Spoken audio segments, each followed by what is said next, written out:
Good evening, everybody. It is November 6th, 2023, and I have not been on my YouTube channel much lately. I've had a lot going on here at the farm and other personal issues that have arisen over the last few months. However, I am trying to come back and update you with my ham radio journey. So, not much has happened in the last few months. I apologize that I've waited so long to make these videos. It's been a real challenge for me, and I know it's been months since I put out a video. So we're going to try to get back on top of things here as fast as we can and start putting out some more videos about my journey in ham radio. I did update my radio. The Kenwood 570D is now retired. Probably will be selling that at a very discounted price. It works just great.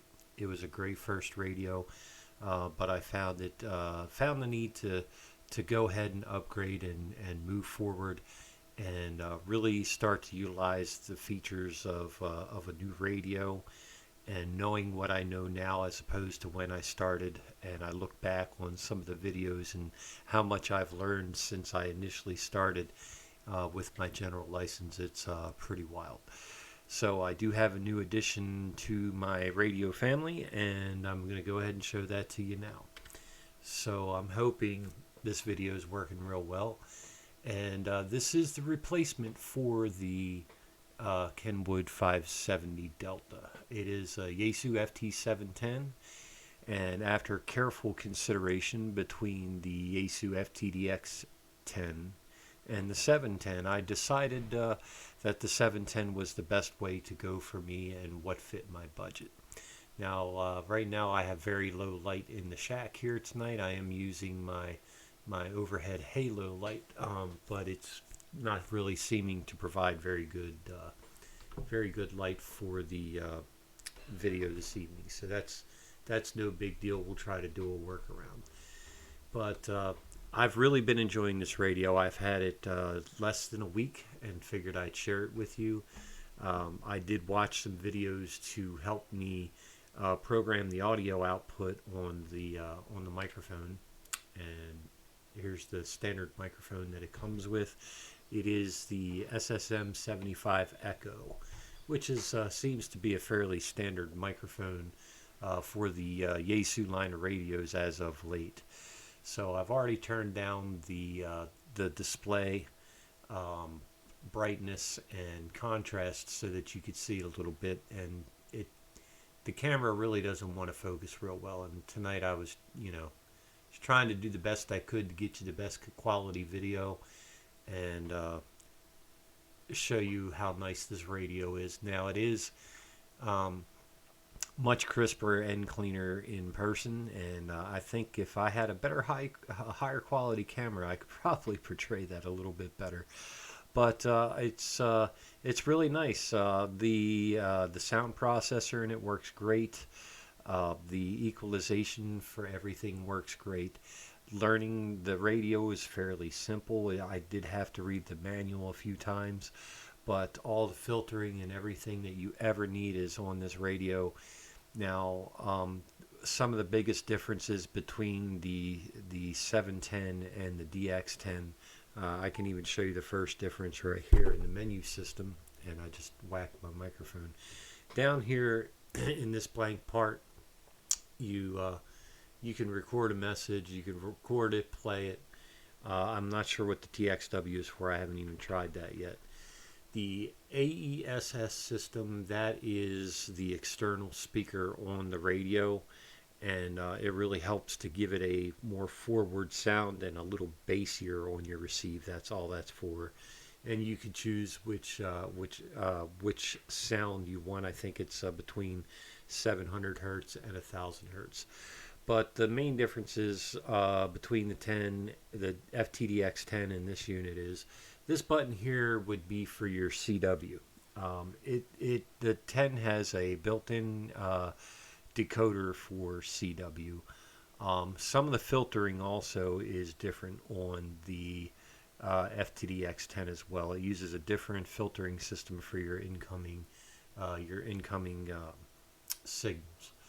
But overall, everything about this radio has been really good. I have my starting from top. We're going to go left to right on these menu options. I do have my attenuator on. I just feel like with the IPO setting, and I'll tell you what the IPO is here in a second. The IPO setting on the receiver, it allows a lot of audio to come through, and I use that in conjunction with the attenuator. They tell you to use the IPO. I don't know what IPO means, and that's why I still have to go over the radio. Like I said, I've only had it for a week. I've been watching videos, but basically it really helps, especially if you're contesting, to just get those weak signals out of the noise floor. So I just leave IPO on all the time. There are 2 preamps in the radio for receive. I've only used it once, and it was just because somebody was coming in so clear. I just wanted to get a little more bass out of their signal and turn the preamp on, and it was pretty wild. The peak, that I believe that has to do with the meter. So when you're looking at your meter, the peak level, I only have that at 1, because I feel like if you have it on anything other than 1, all your spectral analyzer is just way up high, and it's hard to see the peaks and valleys of the actual signals coming in. So I just leave that on 1. And here's the attenuation, the IPO I was telling you about, the dynamic noise filter, which does a great job on getting, when you get those high audio signals, even if they're weak, it'll virtually eliminate most of the background interference on the signal. The AGC, which is the automatic in control, that does really, really well on boosting the audio of the people coming in. So it virtually, when you have a good strong audio signal and a good signal, S5 or better, it virtually eliminates all that background white noise that you normally hear. And that's one of the cool features about the radio. And let's see if we can hear somebody on here real quick.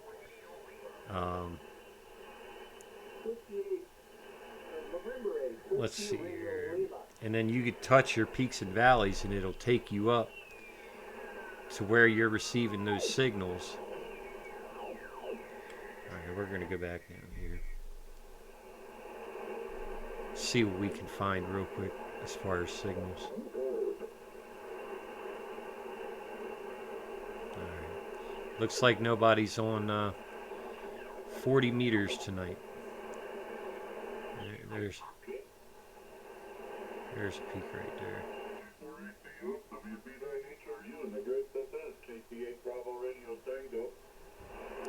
Now you can hear his signal.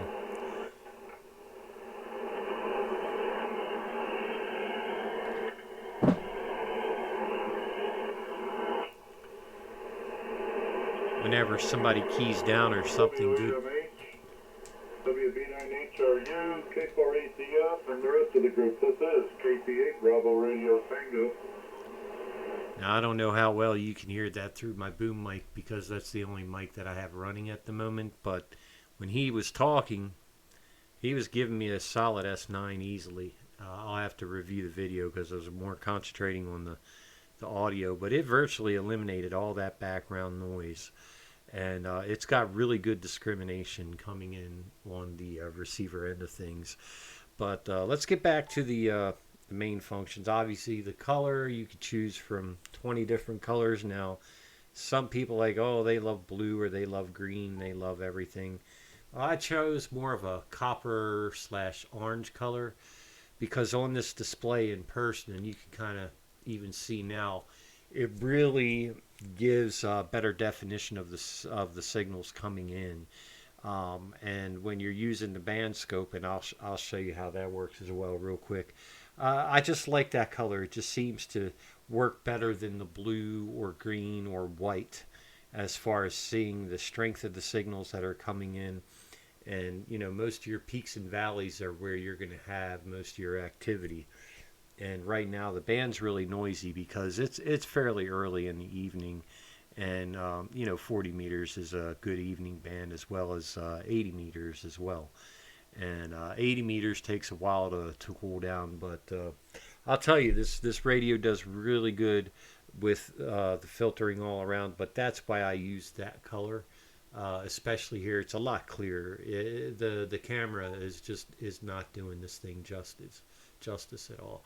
Of course, contrast in your dimmer. M group, not sure what that's all about yet, but this is my journey, and we'll do some updates. Your voice processor level, the AMC level, I believe that has to do with the equalization in your microphone when you're trying to use the equalizer, and how much that gets boosted into your sound processor. Of course, then you've got your voice activation, which I'll never use. I don't know very many people that use Vox unless they have a desk mic.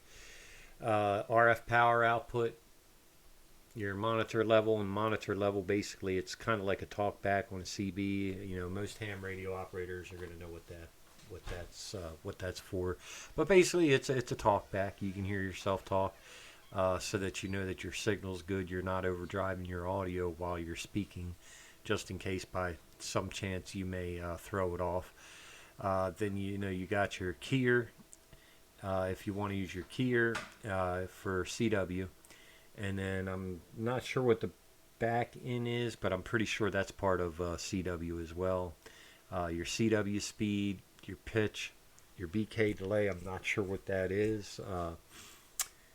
Like I said, I still have to go through the radio functions, and being a new general operator and not being around many ham radio operators as of late, it's really hindering my ability to learn new things. So even in all these menus, basically when you hit your function button and you choose, well, we'll just choose the power. So we already hit the function button to get this menu up. We're going to hit RF power. Once you hit RF power, you can see up here your function now becomes your power output. So if I want to go from my 50 watts to my 100 watts, all we have to do is just tune it up with the function button. Then if you hit the function button again, you depress it, you find different things on here that you want to use. We'll do the peak, and then that becomes your peak for your display. And you can see it oversaturates the signal. That's why I just keep it down on one. One makes more sense, but either way. So your function button reverts to the last thing that you choose on your menu. Okay? And the marker is for the marker on the screen. Right here, that marker right in the middle. It's on. I always leave it on. You can center it. You can go by, you know, running a cursor. You can fix the position of where it is and just watch the frequencies go, or just keep it centered. I always keep it centered. I don't see the point in it. Now here's the other cool thing that this display does. I'm sure you guys have all seen this. That's the 3D display. I'll be honest, it's cool, but I don't like it because it's really hard, even in person, to differentiate your incoming signals. I mean, you could see it when it's in here, but it's really hard to differentiate them in the front. So I really just like having it in the spectral analyzer. And then you can expand this to make it larger. That's the only downside. You can't really slide your level of how much you want to see. And that's why I keep that monitor level, the peak, I leave that on 1, because when you expand it like this, it really distorts the screen. So anyway, now your multi, which is really cool, it gets you an oscilloscope that analyzes the audio coming in. This is basically a more detailed view of your spectral analyzer. All right, and shows a lot of your audio modulation coming in on there. Now, your span.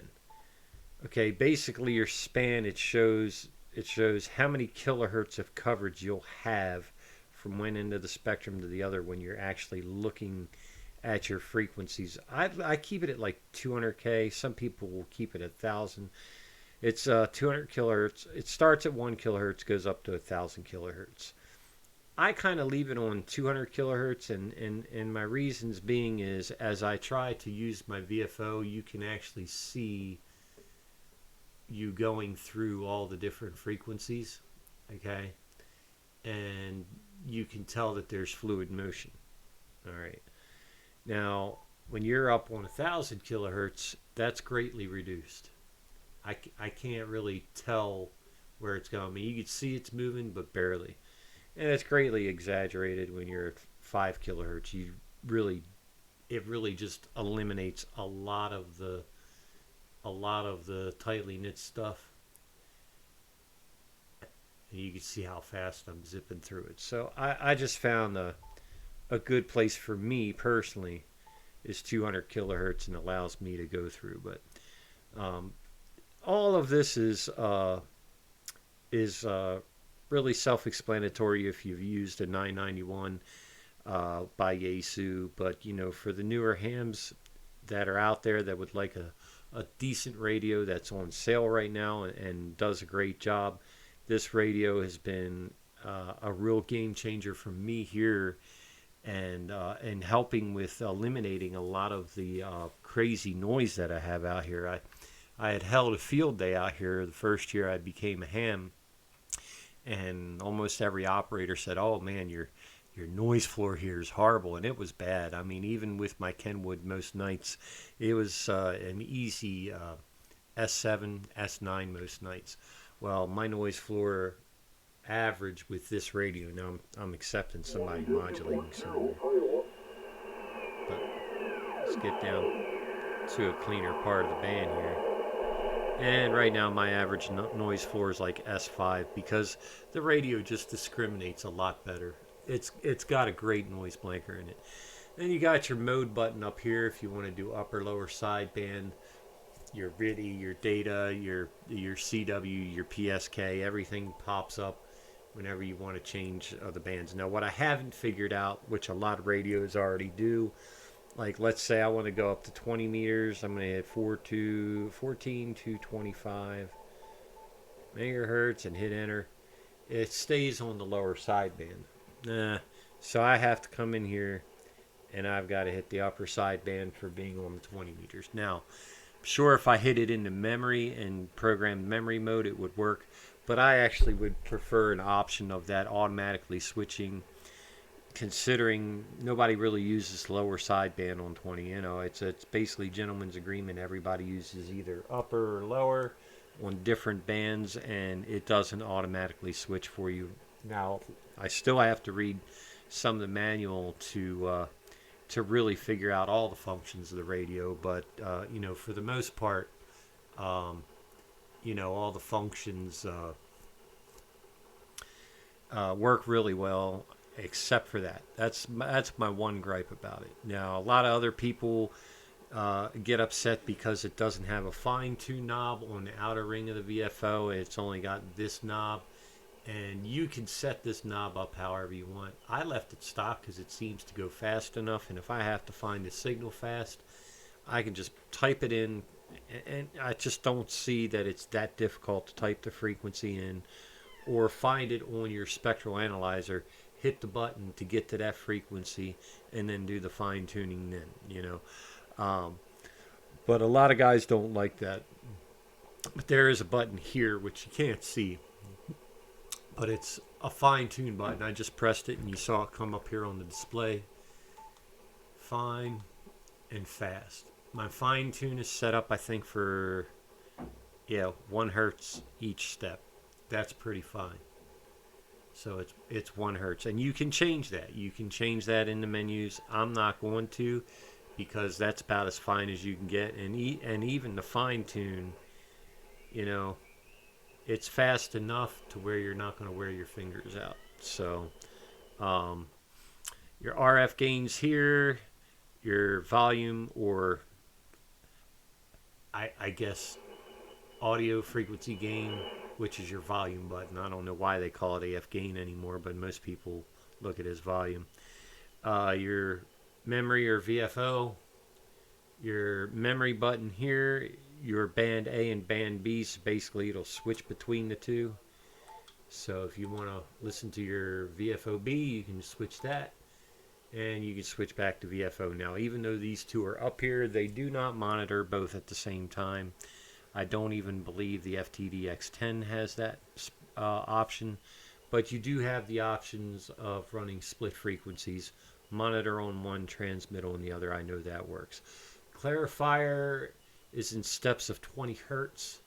I have yet to figure out how to program that the right way. I think this was a fail on this machine. This kind of agitates me a little bit, because when it comes up, you hit it the first time and clarifier receive comes up. Then you got to hit it again for clarifier and transmit. Well, why would I worry about transmit clarifying if I know I'm on frequency the right way? Now, if something's wrong with my radio and I know that it's a problem, that it's transmitting off by, say, 5 hertz, then I should tune down that 5 hertz. You know, the clarifier does it for you, obviously. But the fact that you got to press this button so many times just to get to where you want to be. I normally use my clarifier on receive, but it rounds in, it's in, let's see, what is it? Yeah, it's 20 hertz. So 20 hertz steps. Oh, actually, wait a second. Yeah, 20 hertz steps. It can be changed. I just haven't figured out how to do it yet. So normally I'll just turn it off. I'll deal with the people sounding like they're in a Star Wars movie, because that's what it sounds like if you're off frequency. If y'all have ever watched the battle scene from Star Wars and all the fighters going around when they're talking all that distortion, y'all know what I'm talking about. Your wideband, narrowband button, your dynamic noise reduction, which you can turn on and off. I don't really use that, and I heard that it's finicky on these radios, but you know, for the most part, I just leave that off. I don't have any need for it right now. Then you have your digital sound processor. This is mainly for your input. You've got your contour, your notch filter, your bandwidth, how wide you want it to be, and your frequency shift. So if somebody's off frequency, I've been, and this is basically just for receive. I've just been using this as my clarifier because it actually kind of works pretty nice. Yeah. Now, when you use your digital sound processor, it'll eventually go off on its own. But make sure when you hit the button, it comes up and it won't automatically start to do that. You hit the button, let it blink, then you can change it, and then hit it again until it stops blinking, and you know you have that set up the way you want it. Same thing. Now, these can be confusing because there's an on and an off. The first button hits it on and it's blinking. You hit it again, it's on and set. Now, if you hit it again, it turns it off. So you have to hit it 3 times to turn it back on. So it's kind of weird how it cycles. That took me a little bit of getting used to, but it basically, anytime you get into your notch filter or your contour filters, you have to hit it like 2 or 3 times to get through it. I know that was a big gripe for a lot of other hams that were used to having a knob to control your notch filters and all that. Me being new to the game and using the one on my Kenwood, that really didn't bother me that bad. My cat opened my door, so now you got a good picture of my hallway there.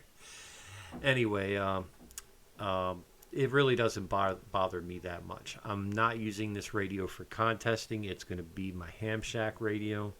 It's been an excellent upgrade. I can't complain about it one bit.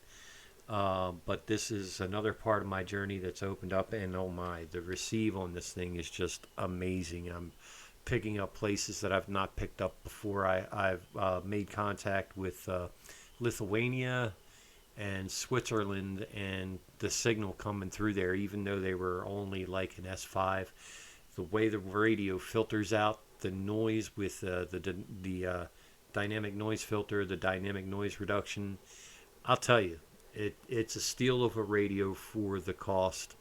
When Would I have preferred to have the FTDX10?